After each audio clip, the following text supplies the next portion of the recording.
Kevin. I'm an exchange student from Mexico. I will be reading stage directions.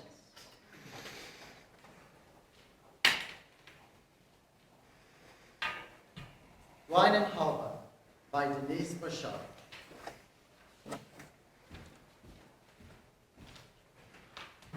Prologue. As the audience enters, narrator 1 is sitting on the balcony.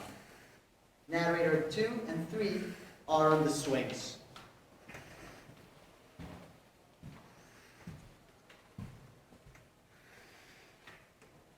Hello, our dear audience. Welcome, welcome. We are so happy to have you here. Please make yourself as comfortable as possible because we are about to make sure you don't feel as comfortable as you are now until we begin. So we are the three narrators of the story. Like the three muses, or perhaps the three Gorgons, or... Three sisters of faith, past, present, and future. Or... Who knows? Maybe even the three Norns, since we passed through the freezing cold as much as the burning. My favorite is Macbeth's Three Witches, though. Oh gosh, don't start with your Shakespeare again. What? I didn't say anything. Yes, please, this is not one of those Shakespeare plays. Well, it is not a Greek tragedy. Whatever. So, continuing. We are the narrators of this play. Which means you can trust us wholeheartedly and unconditionally. We are omnipresent. Almost. And we know everything. Kind of. So, as we take you through this pop-up book-like journey, We gift you with 3 tokens of wisdom. The first is a quote from Maya Angelou.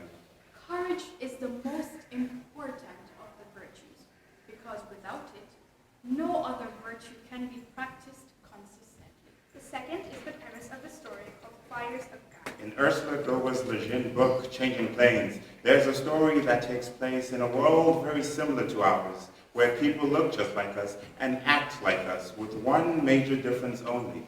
Instead of hair, feathers grow out of their bodies, and oh, how dare I forget, there's also this unfortunate thing that happens to some of the Gaia people.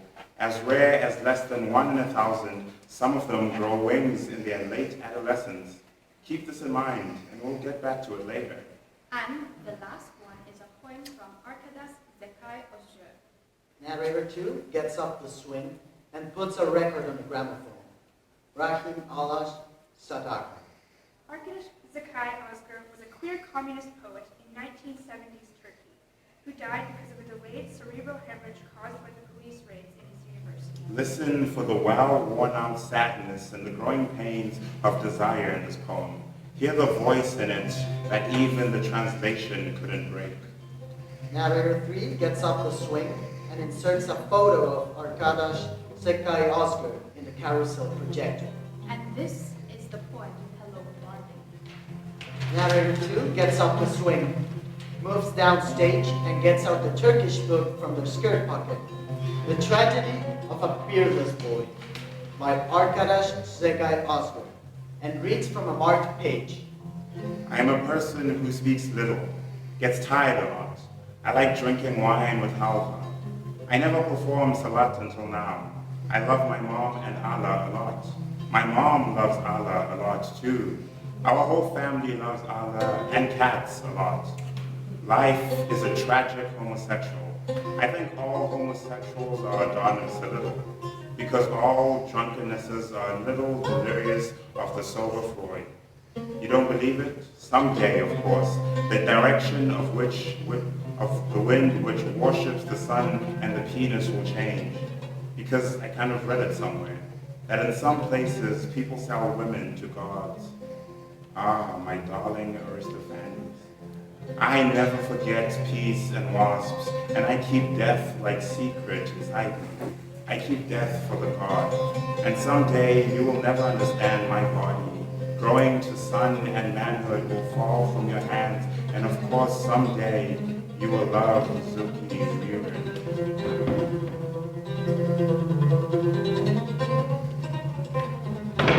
Scene 1. Berlin.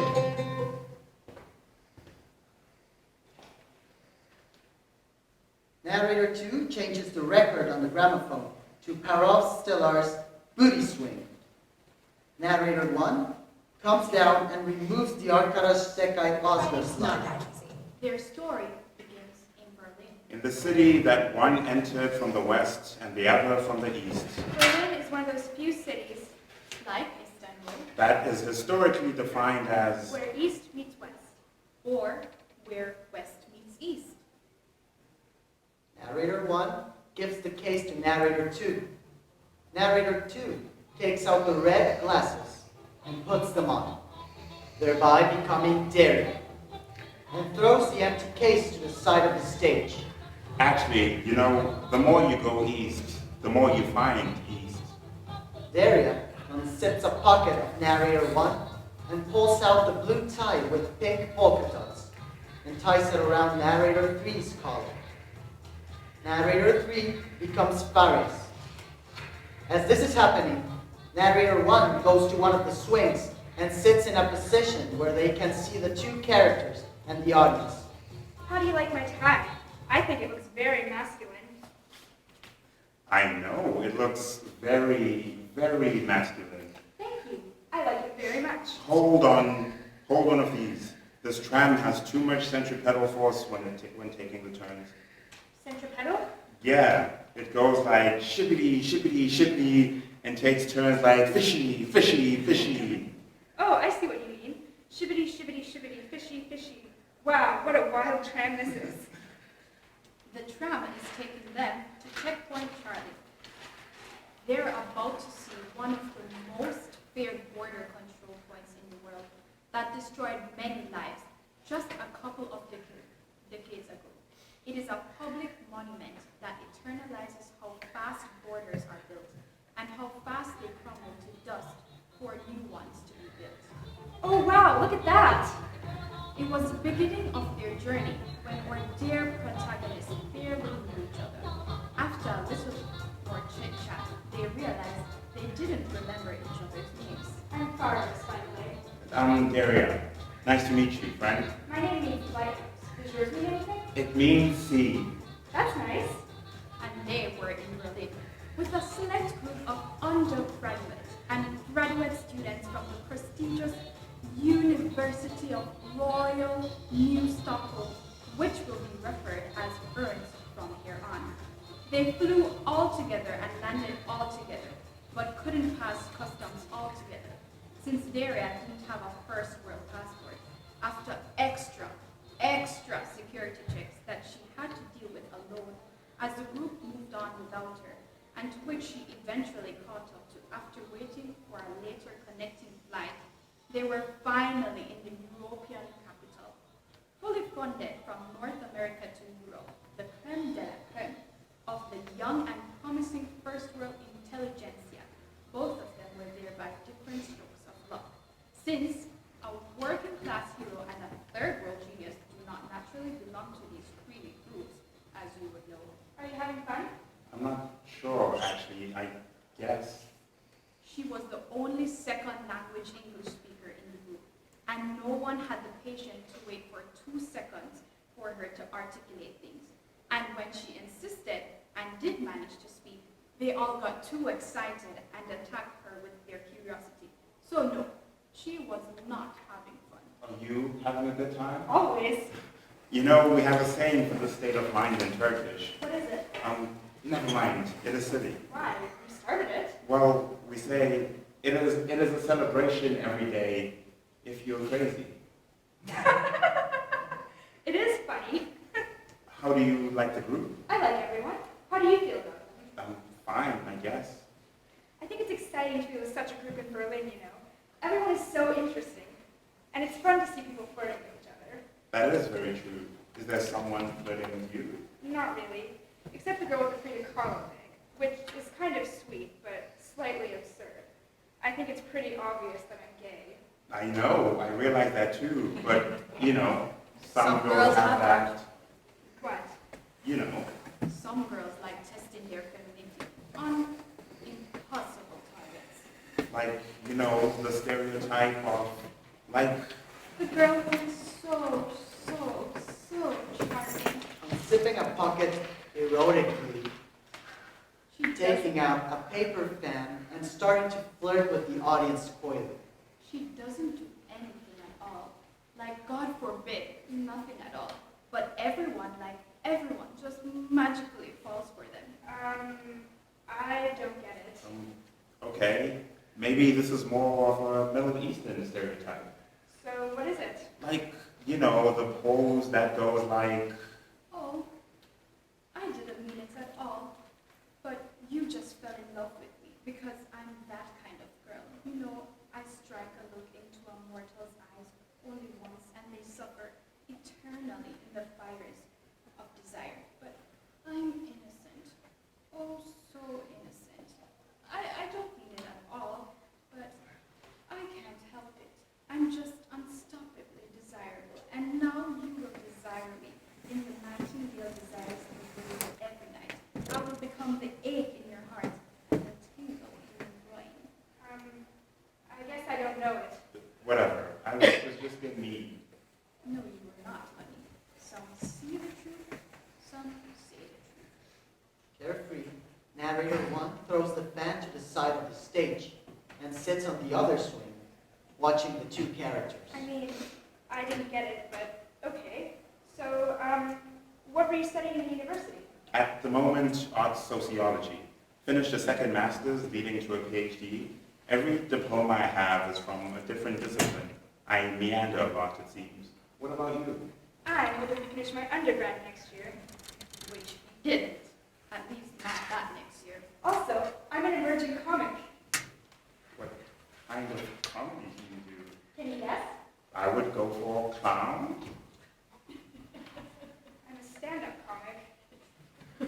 Well, it wasn't an immediate bonding and a so-so beginning. And we haven't even seen the lousiest bits of these early dialogues on stage yet, but they have stuck to the conversation anyways. Years later, both of them couldn't remember why they insisted on conversing and why their particular conversation never died off, even though there were many other passionate conversations in that journey with others, that it felt like they would continue for eternity, yet eventually ended abruptly.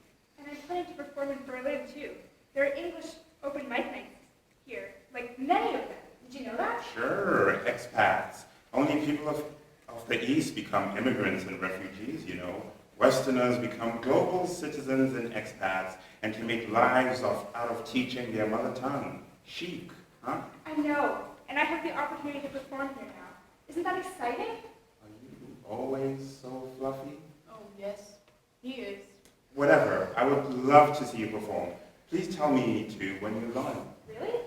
Okay, sure. On a later day in the trip, when their group had a lunch in a restaurant close to Shabay that tried really hard to hide that its owners were Turkish, Darya realized that despite their sincere efforts to pass as German, the menu still had Turkish coffee in it. She ordered it. Derya and Farias let go of subway straps and are momentarily, they are transferred to the restaurant. And let me show you a party trick in return for your craft that you shared with me. Okay, my craft? I like that. Farias sits on one of the swings and Derya stands by them. Derya pulls out a plastic toy coffee cup and saucer from one of their skirt pockets, places the cup on the saucer, and serves coffee to Farias like playing house. Farias takes the coffee. Here, drink it in small sips like espresso. What is this? Turkish coffee. She will tell you your fortune. Now what? Now you put the saucer on top of the cup like this, and then flip both of them towards your heart. The bottom of the cup is cool. What now?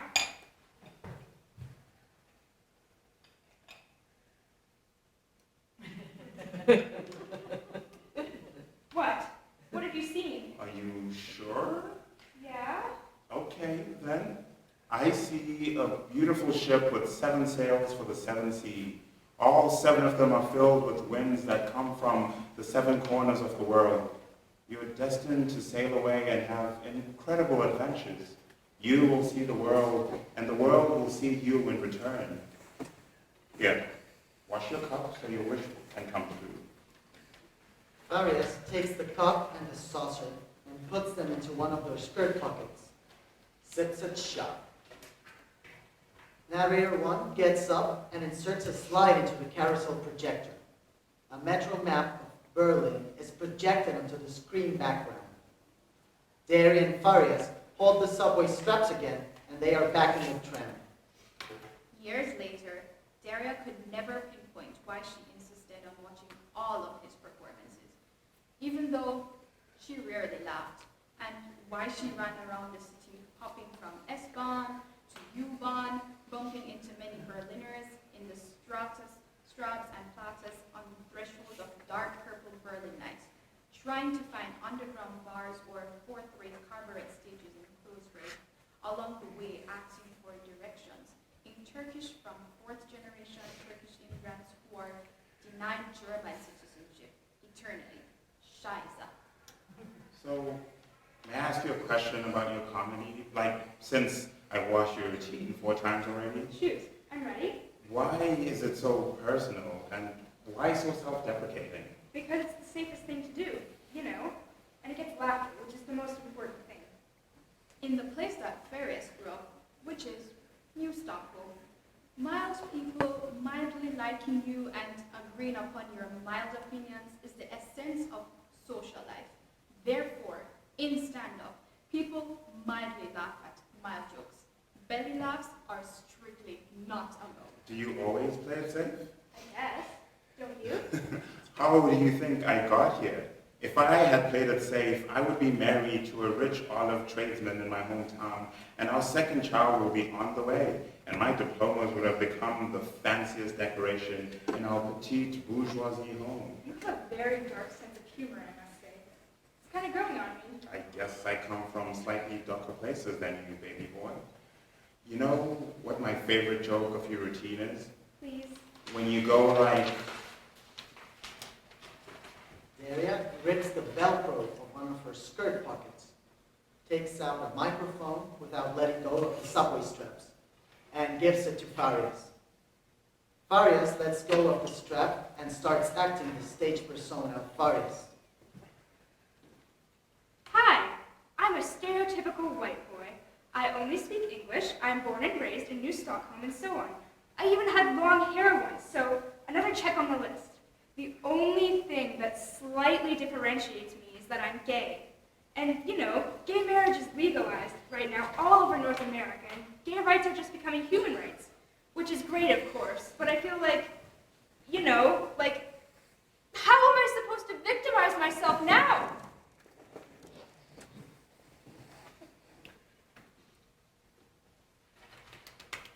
Why that joke in particular?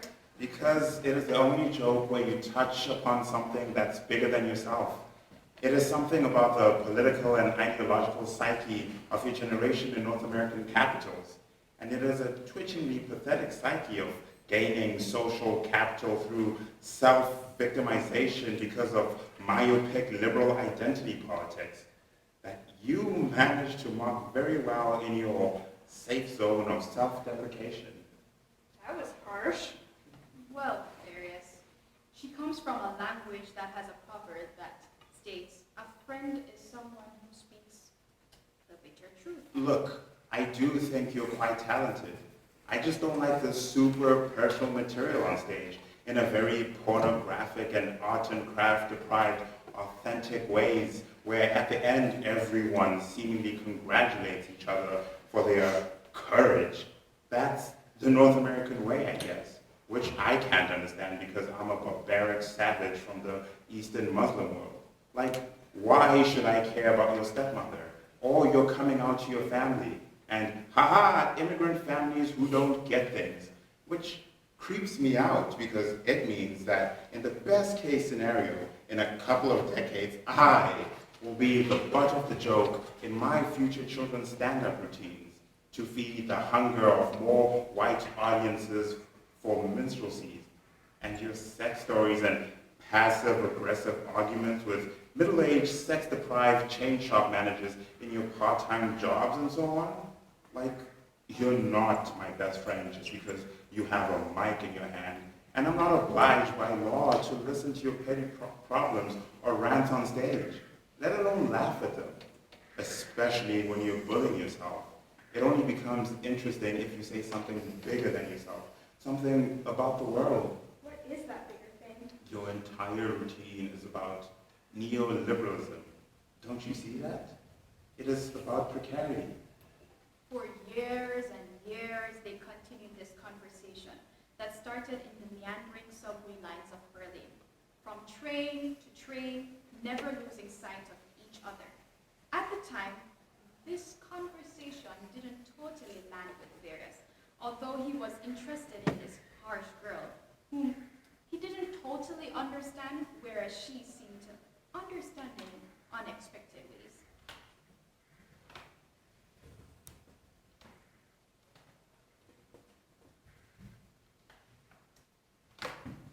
Narrator 1 pulls the Velcro of one of Derya's pockets and takes out a mini clapperboard. Writes Scene 54, Take 61, Roll 56 on it. Shows it to the audience.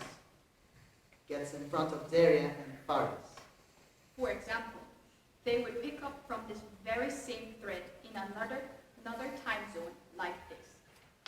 Contextualize, I would say I like that word. Contextualize what? Geography. Not everywhere is North America, and North America is not the norm. I mean, I know that. No, you don't. You have never crossed a border with humiliation or have been exposed to cultural products that do not reaffirm your reality on a daily basis. You were not even trained to read subtitles, which is a joke to me. And guess what? Anyone who is non-Western and particularly non-Anglophone has been there, done that. But then I find comedy out of my ignorance and dumbness and you don't like it either? How am I supposed to laugh at a comedian that centers their ignorance as normal, as the one and only norm, where I am so forcefully deprived of the bliss of that ignorance? Or perhaps I'm not your audience at all. Maybe I'm just your killjoy because of the sheer fact that I exist. You know, Sarah Ahmed has a whole concept around a feminist killjoy. I'm happy that you're my feminist killjoy. Derya cuddling Farias from behind. You're sweet. I know. You're also very silly. Guess what? I know that too. Derya tickling Farias. Oh, look at you. My baby. He knows everything. Okay, enough. Derya stops. You know, Sarah Ahmed left her tenure track position at the university because of institutional discrimination too. You're too smart for your own good. I actually think you're smarter than me. Me? How so? You learn faster than anyone I've ever known. But guess what? I'm wiser than you. Zenon's paradox. Then you're too wise for your own good.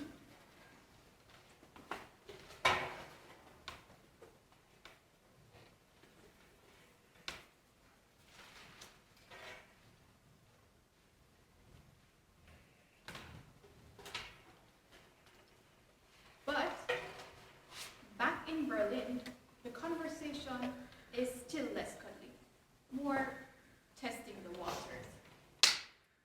So, like, how are gay rights in Turkey? Is gay marriage allowed? Oh, God.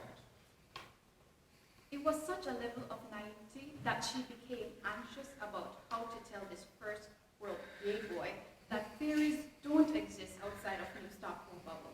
A couple years later, Farias gave an explanation for his naivety.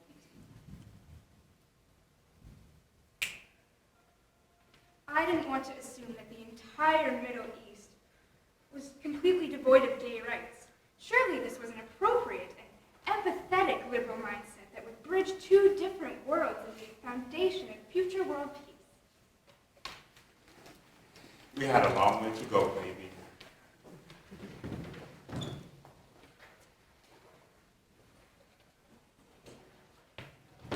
Scene 2. Changing planes.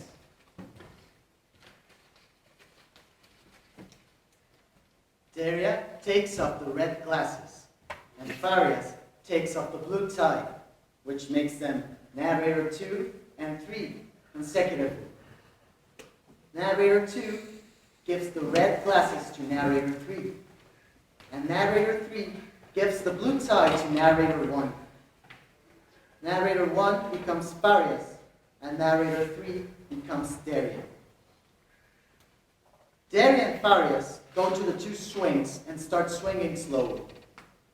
Narrator 2 goes to the carousel projector and places the image of the natural rainbow formed at the 2015 Pride Parade in Taksim Square. After the Berlin trip, Derya returned to her beloved Istanbul for the summer, and Farias returned to rigidly mild New Stockholm. Derya was at the 2015 Pride Parade where the police tear gas shot high-pressured water and rubber bullets at the community. The banner in our hands said, "You don't believe it. Someday, of course, the direction of the wind which worships the sun and the penis will change." One of the most iconic photos of Istanbul Pride parades is from that year, under the high-pressured water shot from an anti-riot water cannon vehicle in the famous Taksim Square. A beautiful rainbow formed over the crowd under the bright summer sun. Nature, it turns out, has its own way of intervening with authority. LGBTI rights in Turkey? The sugar-coated answer I gave you in Berlin was, well, it's more about survival in Turkey. I couldn't bring myself to give a full answer of the embarrassment I felt, both about your ignorance and over the state of my own country. The bitter answer forced itself upon me in the Pride Parade of 2015 in Istanbul. Two people casually lost their eyes from the rubber bullets in that Pride Parade. Hada Kaider, a trans activist and survival sex worker, was at the front lines of the resistance. Nearly a year later, she was killed and her corpse was set on fire by one of her clients. Narrator 2 removes the photo from the carousel projector. Narrator 2 gets on the balcony. Until the end of this scene, each time narrator 2 speaks, they rip up one of the origami flowers from the papier-mâché vase and sprinkle the pieces onto the stage. How are you? When will you return? I don't know either. My visa is not yet renewed. At the end of 2015, there was a government-regulated genocide in Turkey. Children were burned alive in basements in Kurdish regions of the country. There were a handful of academics who signed a petition to stop the government that they were obliged to pay taxes to as citizens, and therefore put in a position of directly funding the genocide. The academics were imprisoned, their passports and working rights were taken, and some managed to cross the borders to become refugees in first world countries so they could enjoy their permanent loss of status. The rest, who couldn't or wouldn't escape, experienced their home country as an open-air prison from then on. One of the many academics, Mehmet Faith Tirash, committed suicide. Nuria Gulman lost her health permanently in the hunger strike she committed. Derya witnessed it all. She saw the academic refugees coming to New Stockholm and slowly losing their minds in this ugly city. She saw it all. So many New Stockholmers text and call me to see if I can find wine in Turkey and the shit hits the fan. First, I naively feel happy that they care enough to ask, but then a malign feeling crawls in and I see what they are doing for what it actually is. They want to make sure only I am doing well so that they won't be traumatized themselves because of the brutal loss of someone who briefly touched their lives. It is too much of an invasion in their sterile safety bubble. They think they love me, but they don't. How can you love someone without understanding them? Do you think that is why I asked to? I don't know. I'm sorry. You make me feel so helpless sometimes. Why do you pretend to care then? What do you mean? I do care. You see, my dear Derya, your country eats her own children every couple of decades. You are cursed by the most fertile land in the world, my love, and she will chase you down in your nightmares. And if your nightmares had a voice, she would tell you this. As narrator 2 is talking, they let down 4 ropes from the balcony. Derya knots her 2 hands and feet with ropes like a marionette. Narrator 2 manipulates her like a puppet through the pole. Left your home, which has turned into a molding, rotting prison, an old shell of your soul that you can't but grow out of. And you thought you would only mourn and scream and wake up for nothing more than a few springs. But look now, at you who has crumbled, become schizophrenic and desperately lonely, constantly fighting for some lost dignity that is not yours anymore, than a great fund for the future that will never be yours, since you will rot in the waiting of that future that will never arrive. An eternal limbo, a purgatory till doomsday. Your life will be from that moment on, since you left the hive of loved ones who can't recognize you now in the safe bay of a home that they never left.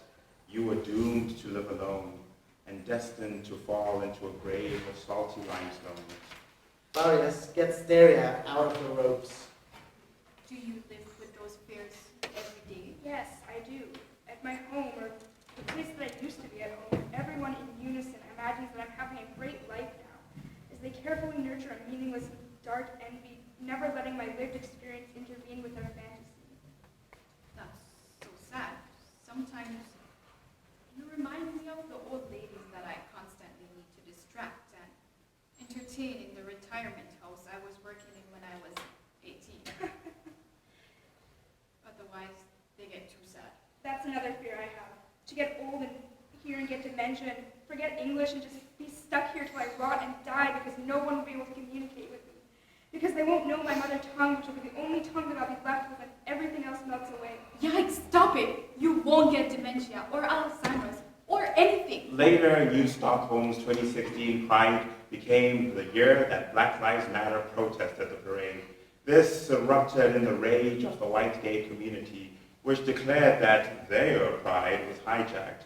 Unsurprisingly, the poor victims of this hijacking defined their pride as an apolitical festival that was sponsored by banks, and something that had nothing to do with the long history of protests. This so-called inconvenience caused by the protesters, their very basic demand of removing police floats was seemingly too much, since, this particular state organization has a long history of brutally oppressing and humiliating the LGBTQ community. And since their dutiful witch hunt is still continuing for the black and brown members of the community. It has been said before, evil lives in broad daylight in truly banal things. After taking part in the urban uprising in 2013, I'm eternally scared of police now. And I'm also scared of people who aren't scared of police. I'm also scared of people who can walk in tune with military steps. I'm scared of people who like uniforms. So many people think I'm so brave, my greatest fear lies in such mundane things. I'm terrorized by people who laugh at others' pain. I remember how you defined the feeling of revolution to me once. It is an entire city rioting against the police. That's what a revolution is. In that same summer of 2016, there was a military coup attempt in Turkey. A 19-year-old boy, Murat Turkin, during his mandatory military service, was killed with ISIS-like methods on the Bosphorus Bridge by the so-called democracy defenders, who were actually radical Islamists that went out to lynch anyone that the government targeted. And it was erased from the official history immediately. The pictures of the lynched boy were deleted from all public sources. But the human memory holds on to things just like a grudge. That was one of the extreme cases of violence that happened that night. And in the aftermath of the military coup attempt. You made me an angrier person. My family doesn't like it. I know. I'm a bad influence. Seeing you get tattoos and piercings all over and start getting really uneasy with all the bullshit North American liberalism that supports fundamentalism in countries like mine. Narrator 2 finishes tearing origami flowers in the balcony and takes out a quill pen from one of their pockets and starts playing with it. In letters that Derya and Farias exchanged in the summer of 2016, Derya described how this crisis spiraled into insanity. At first it was terrifying, moving into madness, then a state of hopelessness came, and eventually hysterical laughter. These emotions would come and go like a carousel in circuits until the aftermath dissipated into a collective memory loss. Some states are grounded in black holes of memory. Actually, no, all of the states are grounded in black holes of memory. Narrator 2 comes down from the balcony, carrying the quill pen. Narrator 2 first places the quill pen in one of Farias' pockets, and then goes to the carousel projector. Can't we just stay in the state of laughter always? No, you don't get it. Just as too much happiness can make a person cry, too much sadness can make a person laugh, precisely because the world around her shatters and she suddenly sees the absurdity of it all.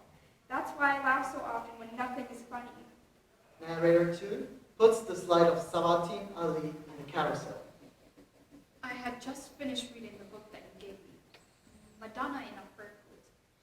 State of emergency was declared in Turkey on the day I finished the book.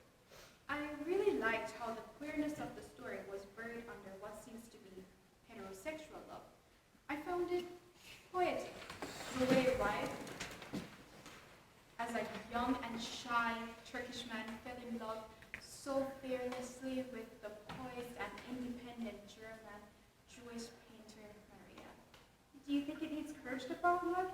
That's interesting. I never would have thought that even to fall one must have courage. The writer of that book, Sabahattin Ali, has served his fair share in prison like all the real intellectuals of Derya's home country. He was assassinated by the state when he was trying to cross the Bulgarian border in 1948. Narrator 2 takes up Sabahattin Ali's slide from the carousel projector. I get excited by all the ideas we exchange, and I try to share them with my friends that I grew up with, and my family. It is so interesting. Either they don't want to listen, or they get annoyed, which makes me feel weird. People would do anything to keep their comfort, Farias, especially in your country, where everyone forgot about things like hunger and war, since they have exported such things to elsewhere. That's why they don't want to listen to you. Around this time, Derya slowly started realizing that this little fluffy boy was not an ordinary New Stockholm queen, but someone who could carry the burdens of witnessing her without blaming her for bringing painful realities to his life. Someone who was strong enough to fight beside her and with her whenever she was losing it. And they say things like, oh, so sad, or, oh, what can I do? And then just move on, which frustrates me. And I beg you, Farias, please don't bring these toxic North American common senses into my life and poison the little bit of restorative time we steal for ourselves. What mildly distresses you in those discourses would straightforward suffocate me. Don't do it to me. Please don't. I will try not to.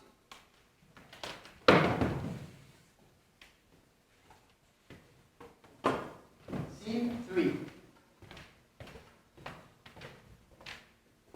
New Stockholm.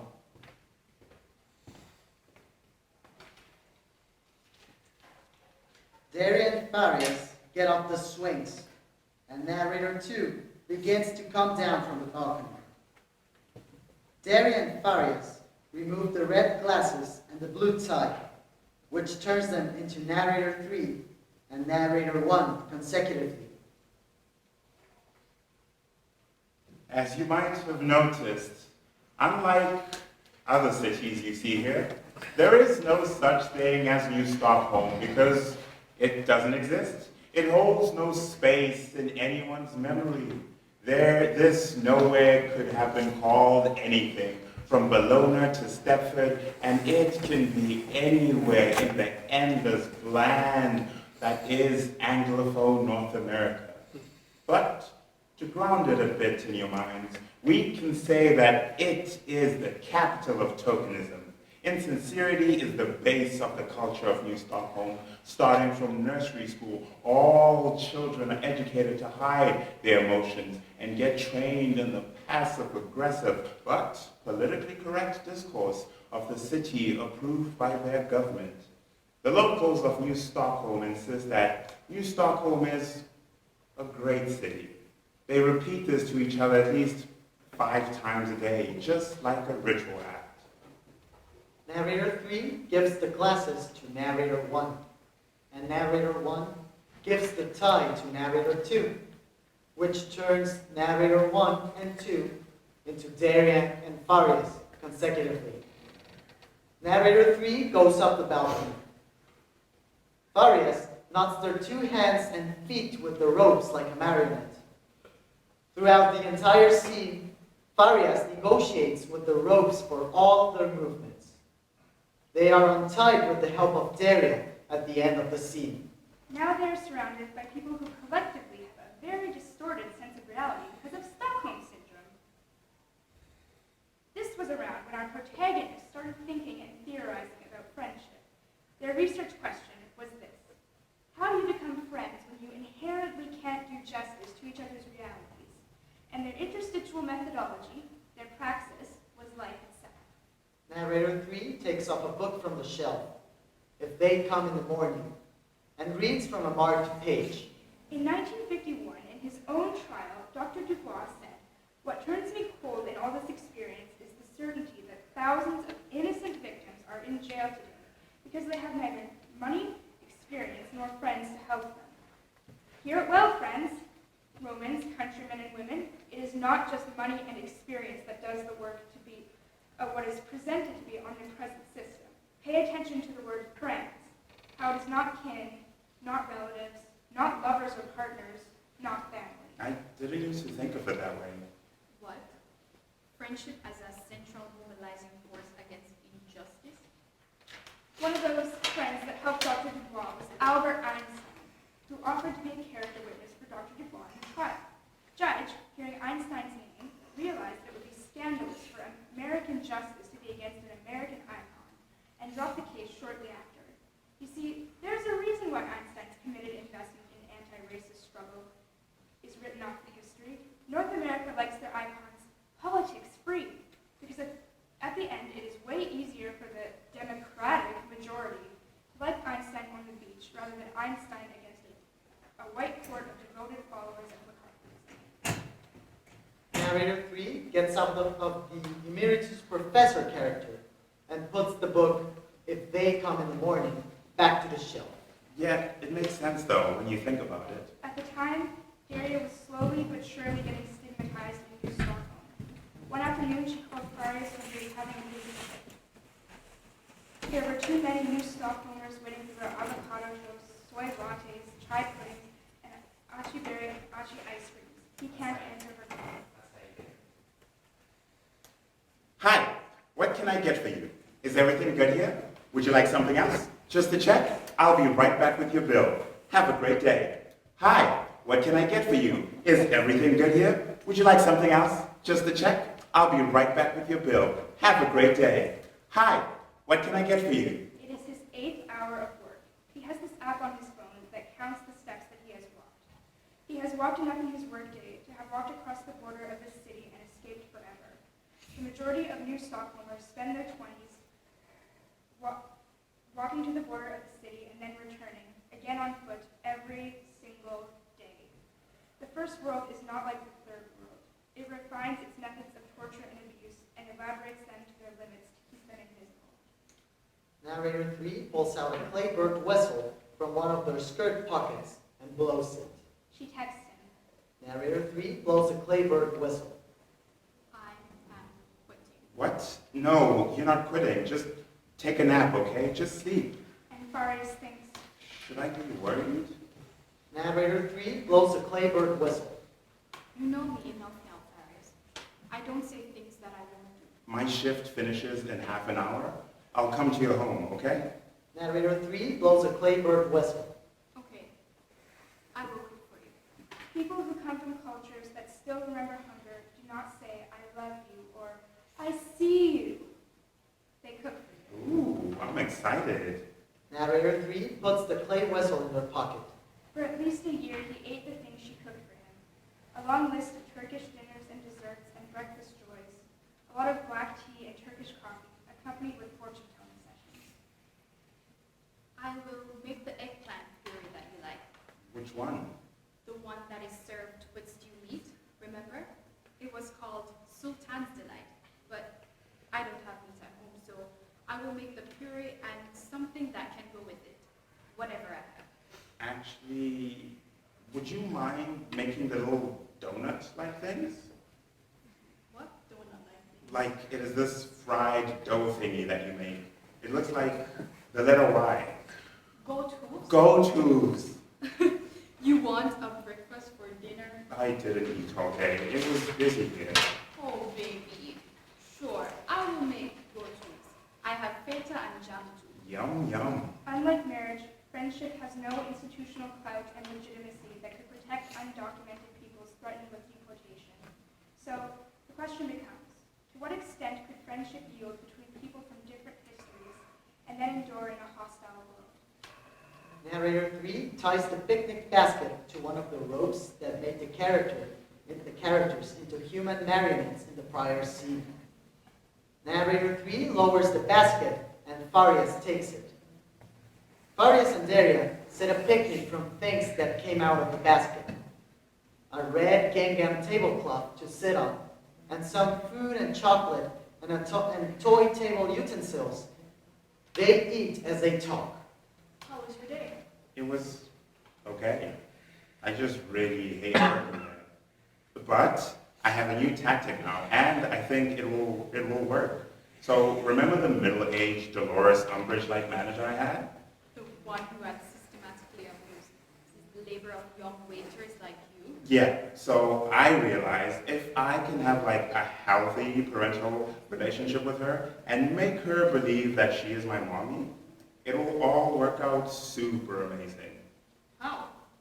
Oh, you know, I will just call her mommy, make her stick figure drawings of us holding hands, write her acrostic poems about what a great mommy she is, and just when she finally accepts me as her long-awaited son, I'll get her to sign a new will that would officially declare me as the singular inheritor of her entire wealth.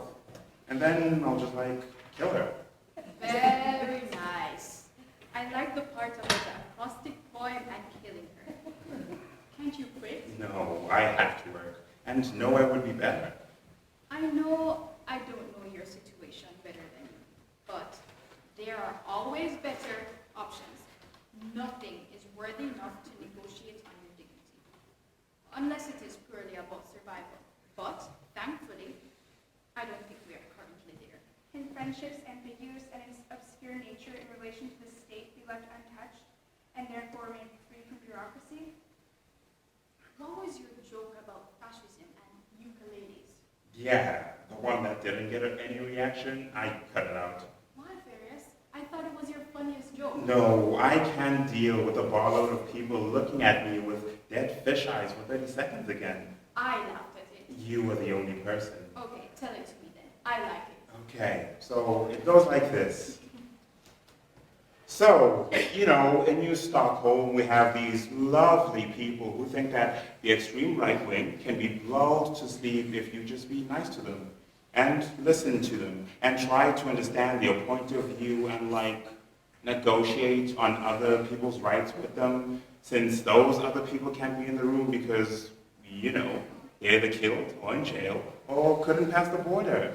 And we all know giving an empathetic ear to the extreme right has always been a historically successful tactic that works to solve systematic injustices.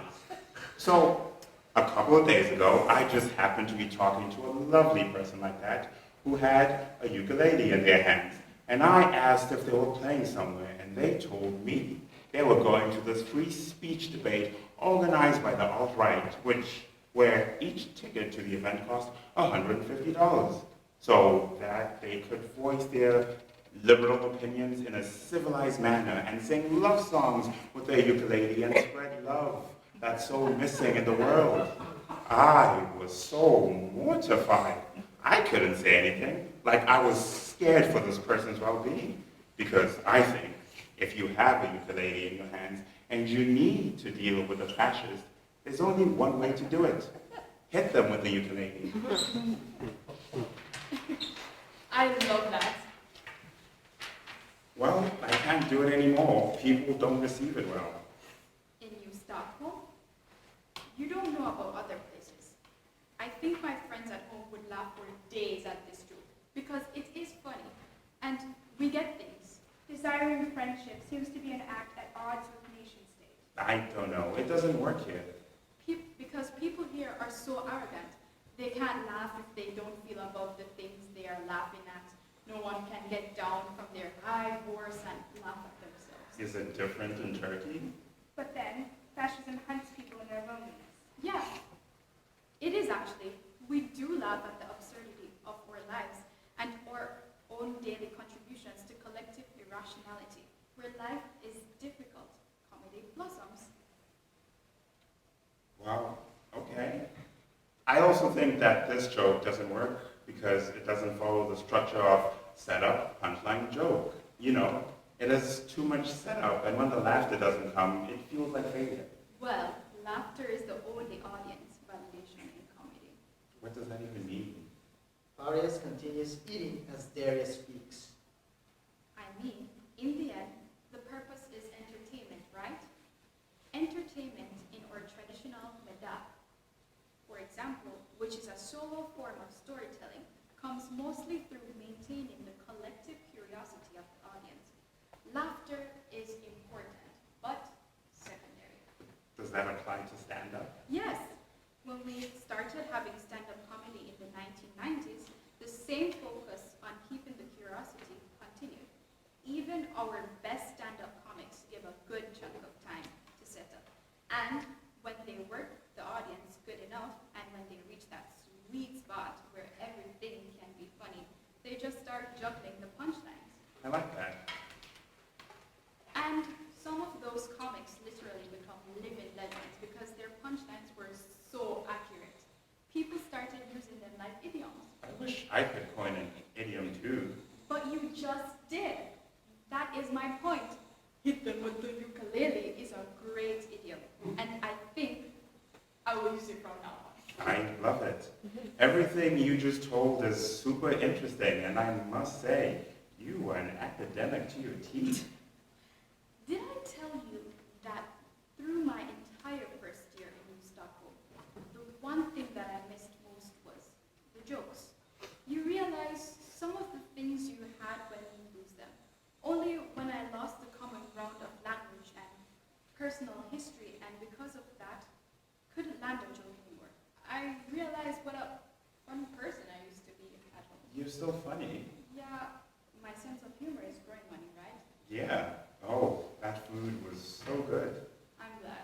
Look, I got you something. Farias unzips a pocket and takes out an origami flower and gives it to Derya. At the same time, narrator 3 takes out a harmonica from her pocket and plays along with the dialogue space and cheekiness, except the bits where they intervene in the dialogue. This is so sweet. Thank you. Just so you know, you are the prettiest boy on the planet. Thank you. That's so sweet of you. You are not believing me. You never believe me when I tell you the truth. It is so mean. You are being so mean to me. I'm not. You're just biased. My heart goes kip, kip, kip, boop when you do like this. For the record, boop part. Boop is the part that it got broken. Oh, I'm sorry, Missy, for that book part.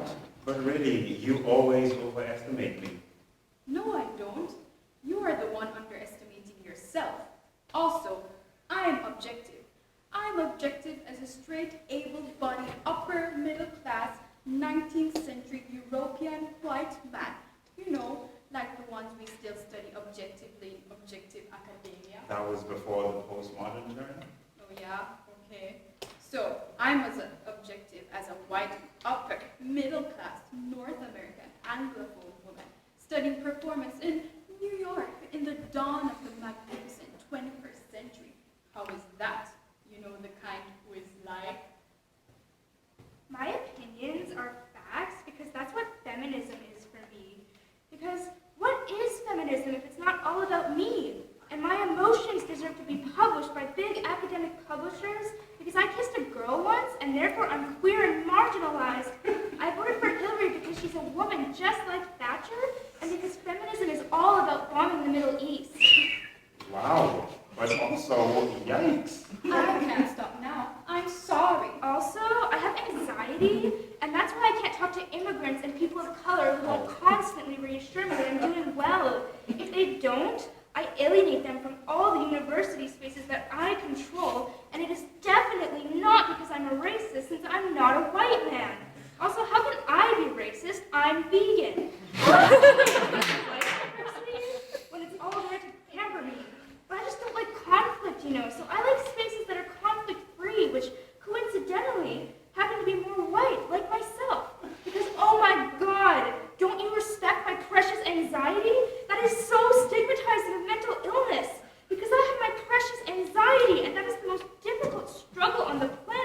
God's sake, read a book! I want to see you on a stage sometimes. Oh, she won't be allowed on stage here. She has an accent. No theater would ever accept her under the iron rule of mid-Atlantic English in New Stockholm. Stage? No thanks. But I think that's all quite objective. People get objective diplomas and awards like that. You were really jamming with all the New Stockholm discourses. You bite, and I love it. Therefore, my pretty boy, are you denying my objectivity? Oh my God, that is so racist and sexist. You are objectively the prettiest boy who ever lived and will ever live because I say so. You've become so versatile in this vocabulary over the years. Pause. Narrator 3 puts away the harmonica. Oh yeah, I was bullied with this rhetoric until I learned how to break it. Now I am joking about it. But it was a rough education. You know it. You should have spoken to the racists who bullied you in University of Stockholm like this.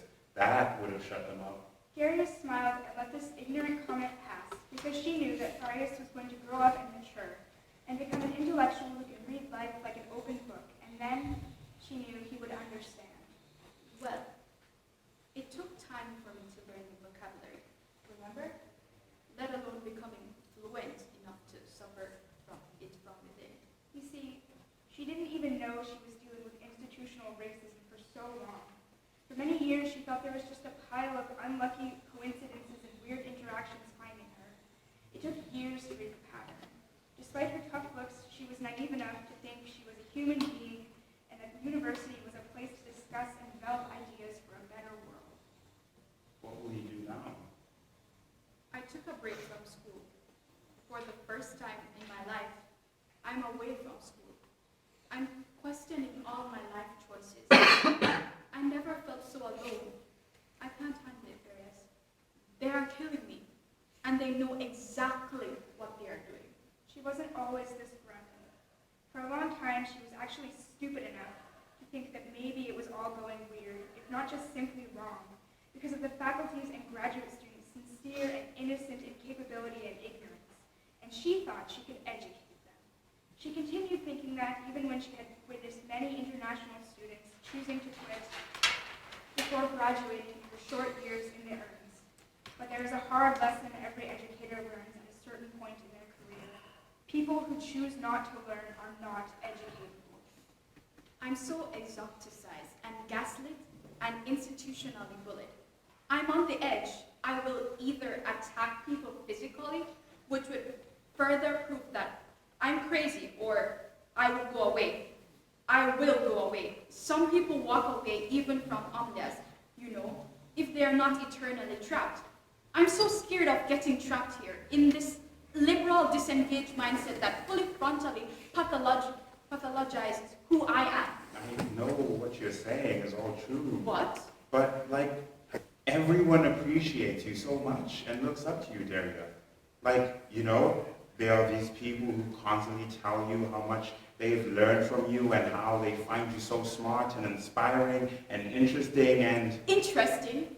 Fuck interesting. Have they all been waiting for me to learn this shit when they could access the entire world's libraries with their fingertips like no one in my country? And how many rounds does it take to learn something?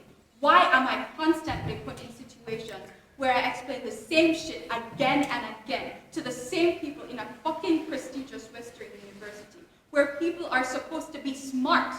They didn't learn anything from me. I'm sorry, I didn't mean to... There are tenure-track professors who are scared of her, Farias, as if she is a wild animal. Professors you know, professors who love you, professors you get recommendation letters from. You don't even understand why I love you so much, do you? Why not anyone else but you? Even when my exotic love is in high demand. I don't know. Because you are the only person who is actually learning, Farias. I have never repeated anything I told a second time. That's so nice. You're not believing me again. So Kip, kip, kip, fuck. I know it means nothing, but I'm really sorry. I just don't want you to feel defeated because you're not. Objectively not. White man objectivity. My silly boy. I still wish it wasn't like this. I know, but I can't anymore. They are all collectively trying to distort my reality, Farias.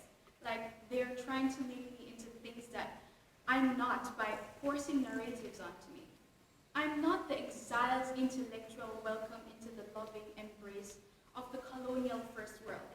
I'm not the emancipated third world woman with the magical touch of first world feminism. I'm not the closeted lesbian who comes out through the awakening that blossoms from stepping into the sacred lands of the enlightened West. I'm not the hard-working immigrant who will eventually achieve the North American suburban dream. I'm not the eternally grateful refugee. I'm not the queen prophet from the magnificent and sensual East who will guide these materialistic lost souls into their spiritual enlightenment. I'm not anything they want me to be. And I can't deal with it anymore. Especially not in the university. The place that I fought so hard to come to, so that I could stay critical. Narrator 3 pulls a book off the shelf, Dahlgren, opens a marked page, and reads. Quote from a book read years later. I'm not a poet, I'm not a hero, but sometimes I think these people will distort reality in any way to make me one. And sometimes I think reality will distort me in any way to make me appear one. But that's insanity, isn't it? And I don't want to be crazy again. I don't.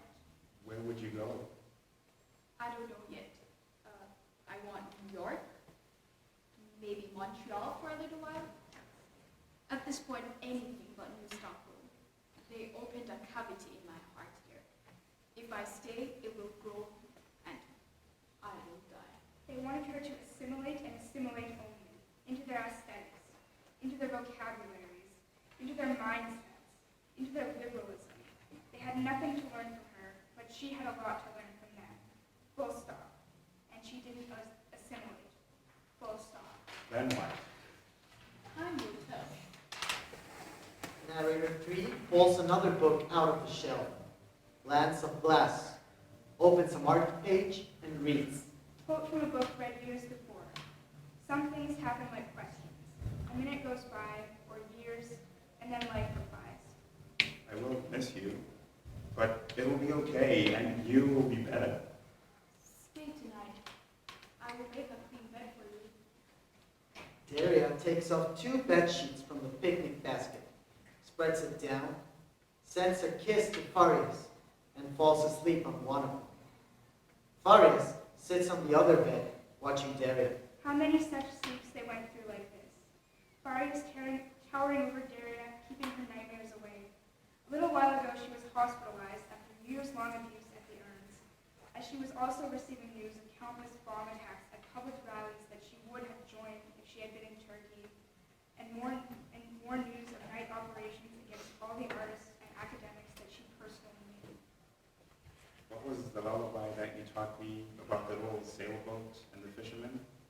She was dealing with endless housing problems in the most bullshit, expensive city in the world, with landlords racially profiling their tenants and so on. Finally, 2 weeks after another emergency move-out, her body gave up and she collapsed. An all-night-long emergency. I only remember the wave sounds of the melody. Fish, fish, fishy, fish. She vomited all night and begged for water until nurses told her that she shouldn't be given water. She had an attack there because of hyperventilation. Her lips turned purple and her hands turned into stone. He wasn't there. She told him later. Fishy, fishy, fishy. Kip, kip, kip. Well, She even joked about it later, said that she Googled the symptoms and found a very weird pseudo-Islamic website in Turkish and said those were the signs that proved that the sufferer's body had been occupied by a jinn. She was laughing when she said the website also gave her prices of different kinds of exorcisms that they could help her with. She stopped laughing then. Laughter was amplifying the ongoing pain in her head. Derya slowly wakes up as Farias lies down. And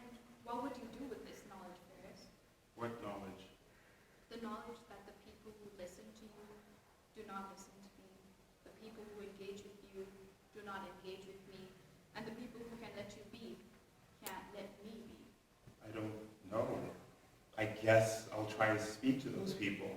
I'll try to make space. I'll hold space for you. What? So you will save me? Oh, that is very sweet. I didn't say that. Oh, really? So what did you say? I don't know. You just? Farias said so. Why are you attacking me? How am I attacking you? Like, what do you want me to do? I don't get it. Nothing. You already did a lot. More than anyone else. But obviously it's not enough. No, it's not enough. I'm doing my best, Derya. I did more than my best to be this intimate with your life, Farias. I learned your language. I crossed borders in humiliation, dealt with horrible living conditions, and took fights with institutions way bigger than me, so that I could be here and speak to you. Well, obviously I can't live up to that. Stop this, Sass. I'm not attacking you. But yes, I'm angry. And yes again, you have the potential to live up to that, Farias. I know it. But you can't do it by holding space for me in a hostile environment. If you don't question whether environment is hostile to my presence to begin with. So I should fight alongside you. To be honest, this is not a fight that I want to take on because I don't think it's worth it. I genuinely don't care about New Stockholm, just the way they don't care about me. But I care about you, This is the only place I know. and you are scared of the rest of the world. Maybe. Are you scared of me? No, of course not. But I'm from what you don't know, so maybe you are scared of me too. Don't bend my words. I said no. Why don't you just leave me? I make life difficult for you, and life must be easy, right? That's what they teach you. I won't leave you. Why? Why do you say things like this? Because I'm better at handling pain alone. I think, therefore I am, once wrote Descartes. Oh, so very Western. And Darius' culture answered that, I feel pain, therefore I am. I'm worried about you, Derya. Why? You're just so full of rage all the time, and it makes you more proud, and you shut yourself away. And you think I should negotiate on my pride to I exist? said no such thing. What did you say then, Farias? You never say anything you think or feel, so I'm left to guess or fill in the gaps. I never say anything I feel. Unless if it is mild and pleasant, no. Wow, such a new Stockholm I am. Yes, it is exactly this passive aggression that gets me. Okay, stop. I know I'm not great, but I'm not your enemy. At this point, it is important to explain something. You might have been watching this play, identifying with Farias, believing that you are exactly like him, which is perhaps a comfortable line to cling to. To make it unapologetically clear, no, you can't be Farias. If you have ever chosen your conformism over engaging with someone else's pain,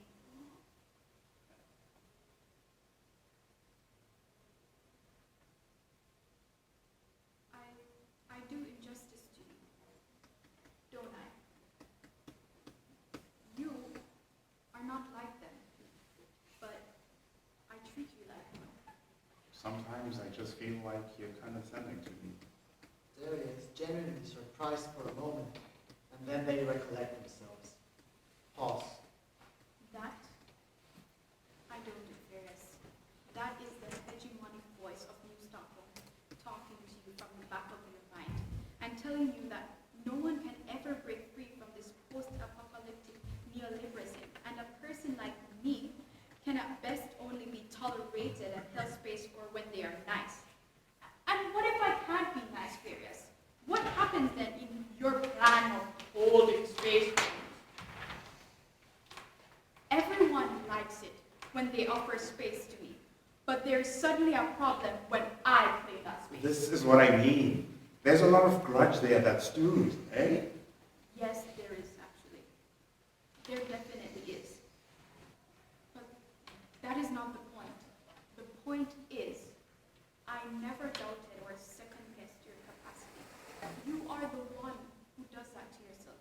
And you do it because you can't tune off the echo of New Stockholm in your head. Farias stewed these words inside him for a couple of years. When his circumstances changed and he matured, he reflected back on this moment,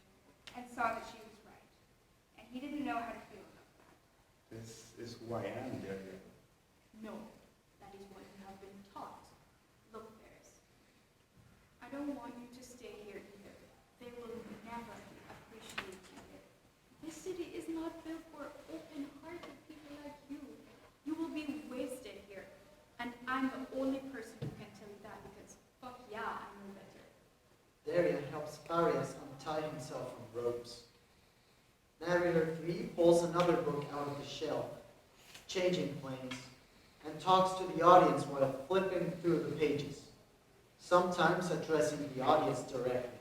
In the land of Gaia, and amongst its people, Gaia, winged individuals are seen as cursed in the worst-case scenario and are killed in ritual sacrifice, or seen as crippled and ill in the best-case scenario. If they're not killed, they are left to make a choice. If they choose to fly, they have to risk death in each and every flight. If they choose to fly, they can only take secondary jobs like postal delivery, since they can't settle down to make a career on the ground. If they choose not to fly, they tie their wings with something like a straitjacket. Then they can have families and careers and safety, and their society will tolerate their disability politely. Derya unzips a pocket and takes out the quill pen from the previous scene from one of their skirt pockets. Derya gives the quill pen to Farias.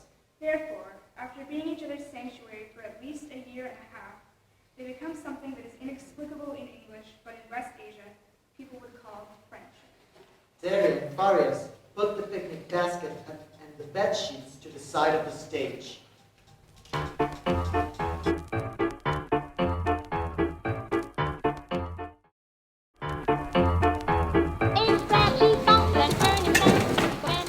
Scene 4.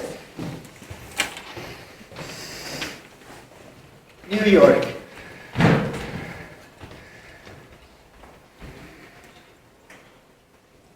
Narrator 3 comes down from the balcony, carrying the book, Changing Planes. Farias takes up the tie, and Derya takes up the red glasses, which turns them into Narrator 2 and Narrator 1 consecutively. Narrator 3 puts the book, Changing Planes, in one of Narrator's 2 pockets.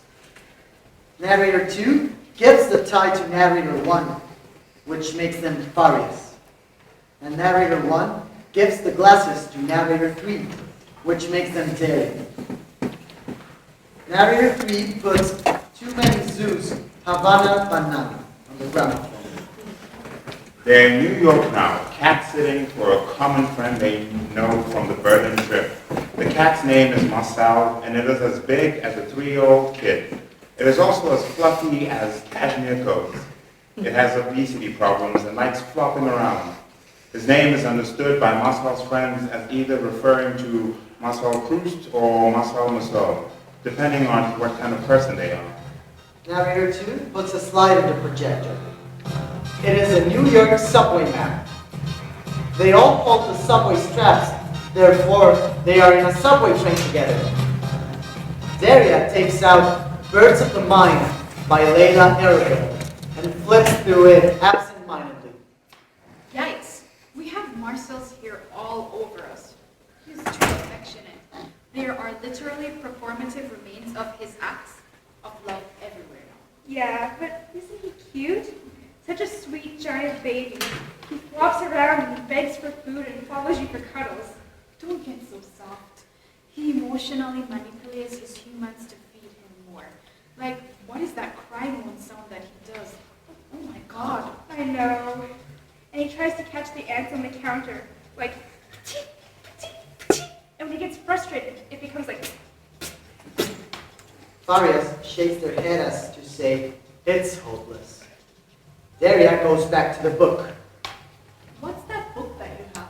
Leila Erbil's essays. It's called something like Birds of the Mind in Turkish. She cuts so deep. Leila Erbil was a Marxist who took serious fights with the orthodoxy of Marxism in Turkey in the second half of the 20th century. And she was there in 1977 when the bloody 1st of May happened in Taksim Square. She died in 2013, a month after the Gezi uprising started at Taksim Square, at the end of a long illness and an even longer journey of life. I feel like she lived to see it, almost as if she knew it was coming. One of her essays here actually has a passage that reminds me of our cat ghost Marcel. Yeah? How so? In this particular piece, she tells the story of how she looked for the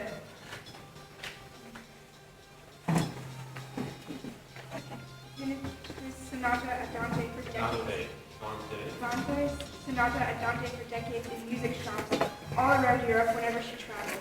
The Guitar Sonata is a ghost music piece that appears in search of lost time, accompanying the love story of Odette and Swan. Whenever she doubted the existence of the piece, she felt like, but why would Proust lie to his reader? It makes no sense. After decades of chasing a ghost piece of music, one day Bill Parasu, another important writer, told her that the piece simply didn't exist, and he knows it because he had chased the piece for a long time too. But the essay has a twist to it. She later discusses the matter with another nameless friend of hers, and this friend insists that we can actually never know if the piece existed or not, or if Fontoy is a pseudonym or not, or even if it was Proust himself who composed the piece and never shared it with anyone. Therefore, the ghost quality of the piece is reestablished, hinting toward a desire to find it once again. Leila Erbil also named her cat after Ventura too. But there's something more to all this. She poetically elaborates on what Proust has done to her as a writer, having managed to make the desires of his character, which is Swan's desire to find the Venturi Sonata, the decades-long desire of his reader. Leila Erbil. This exchange of desire happened over the barriers of lifetimes, languages, and geographies. Now, if this isn't magic, I don't know what is. And this is what you do, right? In your art, I mean. You don't want your desire to pass through and get to other people and become their desire. Yes, that's what I want. On good days, she believes that this can happen, that she can read like Proust, that she can be read like Proust all around the world and speak to the hearts of people like him and implant her seeds of her own desire. On bad days, she realizes that Leila Erbil is not read all around the world like Proust because of the language that she wrote in, because of the country she was born in, because she was a woman. And then she calculates this constructed reality of her own circumstances and concludes that she won't ever be heard. What do you want to tell them? The world, I mean. I want to say that beauty is sometimes a violent and difficult experience that will crack you open. And from those cracks, the light will come in. And I want to tell them beauty can never contradict freedom or justice, and if it does, it can't be beautiful. It can at most be decoration or obsession or hunger for structure. But sometimes I feel like there are too many layers of power structures that won't let me speak to people who might listen. It is of utmost importance that you continue trying. You said it yourself once, remember? You owe it to the young women that you grew up with in Turkey, who entrusted their voices and stories to you. You can make the world listen. You will eventually gain the agency of the white male Euro-American writer. I want the credibility of the white male Euro-American writer. I already have the agency. Yes, right. Sorry, that's what I meant. And I think you can do that. I wish I could believe that too. Well, you have an impact on people that I haven't seen anyone have. Yeah, I can scare the authorities. I learned how to do it on the way. But that's not really a skill that opens doors. It's just a survival thing. It reminds me that my dignity is not negotiable. No, not just that. Like, people respect you and remember you. Even the people who just pass through your life for a brief time. Oh yeah? Like who? Derya puts the book Birds of the Mind back to their skirt pocket. Like my friends and the people who met you in the University of New Stockholm. Or your brief flirts like David. David who? The fuckboy Demic. What? Oh, it's a term. Don't you know? It means the privileged white boy in a prestigious Western university who easily gets good grades and speaks in ambiguous terms and constantly feels in need of playing devil's advocate. You know, just for the sake of the debate. I know that type. Yeah, so it is the fuckboy Demic David. Oh wow. I haven't seen him for a while. Well, I saw him at an event, and I thought you weren't interested. Derya starts a tickling attack on Farias. Okay. So, we were talking, and he just got awkward when your name came up, and then he told me to say hi to you. Wow. I thought he never wanted to see me again after his fragile ego was bruised. You know what? I just think you should try women, because I don't think any man is good enough for you. Oh yeah. Because my interactions with white women were amazing. There are women of color. I don't like running with identity categories. You know that some of my interactions with second-generation queer women of color were pretty bad too. Oh, come on. Who is this beautiful queer woman of color who tried to help me get integrated into the civilized world throughout our friendship. She was shocked that I was offended when she asked me to wash my hands after I sneezed, because she didn't want to get my germs. Like, I can bet on the fact that she wouldn't have dared to ask such a disrespectful thing to an adult white person. No, I was just saying that there are other people who have been through similar experiences, and therefore they can understand. No one is a natural ally to anyone if they're not critically thinking. Even some of the most marginalized people function with a deep belief in the meritocracy and capitalism, and therefore internalize white supremacy. To play devil's advocate, I must ask, how so? Oh, you want an example?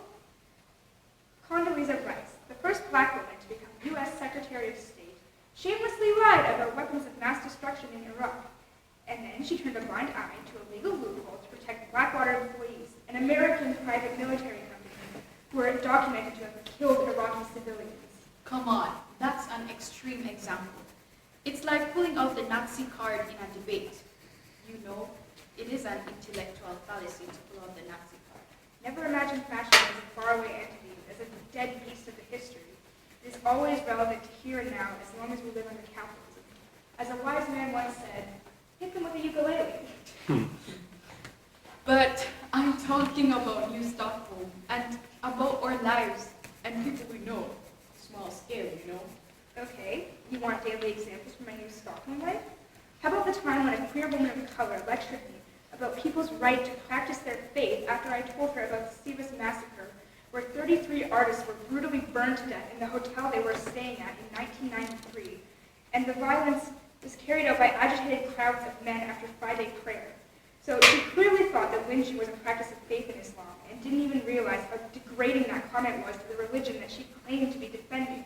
And again, she wasn't even aware of the fact that she was giving up on the right of people to live who don't conform to mainstream culture. Again, without realizing that she would have been killed under those circumstances too.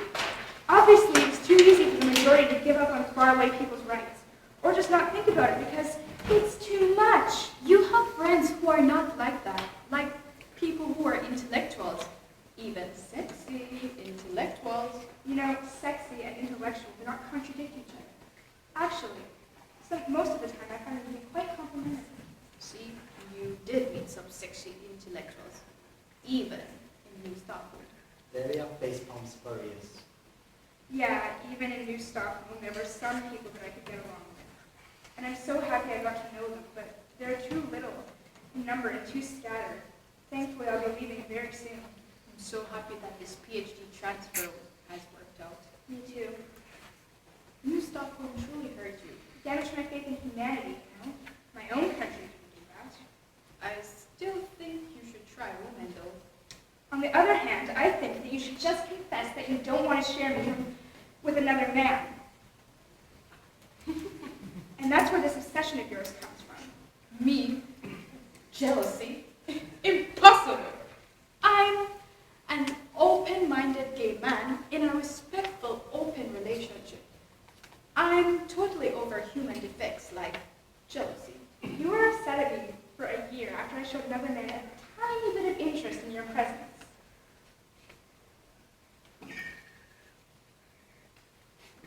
So annoying.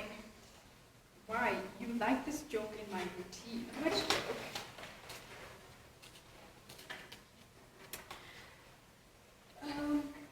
You know, I've been working in the service industry part-time in winters and full-time in summers since I was 15.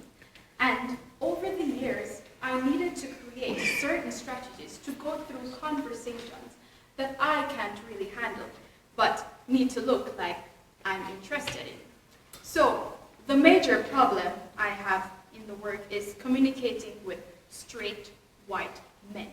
And it is a lose-lose situation because it is bad if they assume that I am straight, and it is worse if they know that I am gay. So, in general, it was pretty bad until I found this magic trick. So, now, whenever they are talking at me, I tune down their voice in my head and I look at them as if I'm listening, and then go like, Oh yeah, I like that one.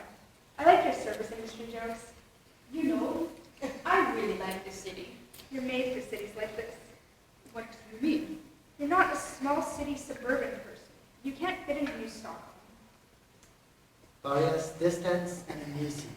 shine from Derya's pattern. Okay. Derya stops and puts the book Birds of the Mind in their skirt pocket. Obviously not okay. The little voice of New Stockholm in the back of Farias' mind says, "You will never be able to leave. How can you? You love me. I'm cozy and comfortable. Don't you want to repeat what you know every day till you die? You know, refugees die on their way to reach my suburban shores. So how can you leave me, Farias?" What? What is this thing with your okays? Okay is a word in English. Derya looks at him in an exaggerated disbelief, not immediately buying the joke. Farias stretches the joke with the same act of dumbness.